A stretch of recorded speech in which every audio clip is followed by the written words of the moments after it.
वैष्णो देवी यात्रा के बाद इन 3 बातों का ध्यान रखें। पहला, वापसी में भवन की तरफ दोनों हाथ जोड़कर बुलावा भेजने के लिए माता रानी का धन्यवाद करें और माता रानी से प्रार्थना करें कि अगली बार और जल्दी बुलाएं। दूसरा, यात्रा के बाद हम अक्सर ये गलती करते हैं कि जगह जगह घूमने निकल जाते हैं और इस दौरान दूषित खान पान और रहन सहन हमारी पूरी यात्रा का महत्व खत्म कर देता है।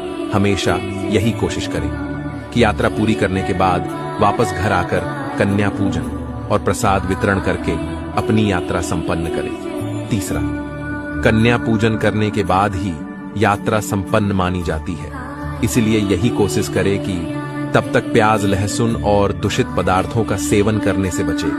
इसी के साथ माता रानी से प्रार्थना करते हैं कि सबकी यात्रा मंगलमय हो और माता रानी हमें अपने दरबार जल्द से जल्द बुलाती रहे। जय माता दी।